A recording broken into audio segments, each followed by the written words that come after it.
Assalamualaikum warahmatullahi wabarakatuh. Saya Widya, PGMI semester 1, STAI Darul Falah. Insya Allah pada kesempatan kali ini saya akan memaparkan mengenai uzlah dan khalwat dalam ilmu tasawuf. Uzlah secara bahasa berarti meninggalkan atau menghindar.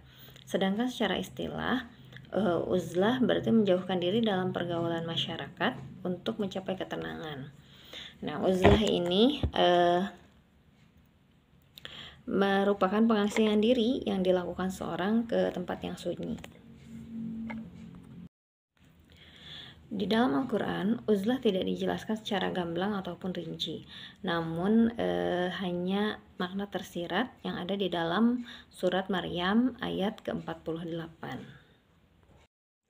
Yang artinya, dan aku menjauhkan diri daripadamu dan dari apa yang kamu seru selain Allah, dan aku akan berdoa kepada Tuhanku, mudah-mudahan aku tidak akan kecewa dengan ridho kepada Tuhanku. Quran Surat Maryam ayat ke-48. Menurut Mufasir, dalam menafsirkan ayat tersebut, bahwa ketika Nabi Ibrahim alaihissalam mengajak kaumnya untuk menyembah Allah dan bukan kepada yang lain, maka kaumnya tetap bersikeras menolak meski Ibrahim sudah berusaha setengah mati berdakwah, bahkan secara terang-terangan kaumnya menolak ajakan atau seruan Ibrahim tersebut. Kemudian Ibrahim alaihissalam melakukan uzlah, mengasingkan diri dari kaumnya, sehingga Allah melindungi nabinya dari kejahatan kaumnya. Selanjutnya khalwat. Khalwat itu artinya menyepi dari kondisi di mana tidak ada orang lain atau bersepi-sepi dari kehadiran orang lain.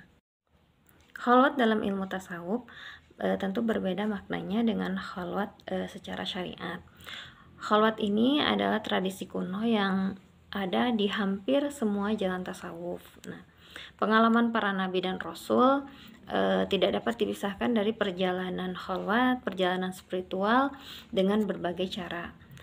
Misalnya Nabi Musa mengasingkan diri dari gua ke gua Tursina itu selama 40 hari. Kemudian Nabi Yunus yang berada di perut ikan. Kemudian Nabi Yusuf yang dipenjara, dan semua nabi memiliki bentuk pengasingan yang berbeda, termasuk nabi kita Nabi Muhammad pun beliau mengasingkan diri di Gua Hira selama berbulan-bulan sampai akhirnya mendapatkan wahyu dari Allah Subhanahu wa taala.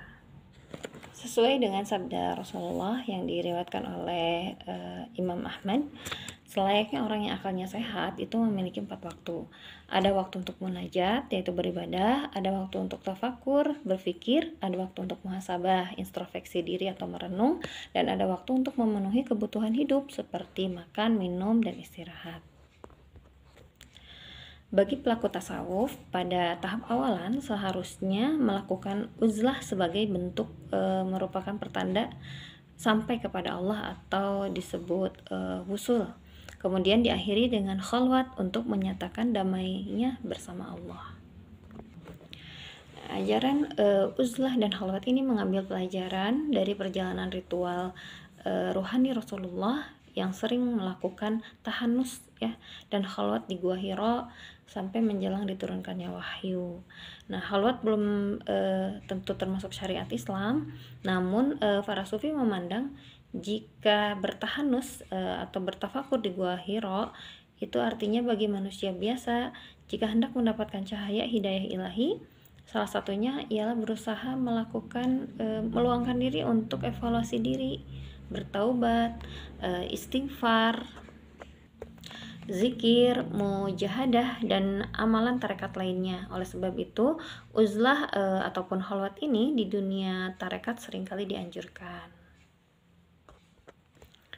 Sekian pemaparan dari saya tentang uzlah dan khalwat. Semoga bermanfaat. Assalamualaikum warahmatullahi wabarakatuh.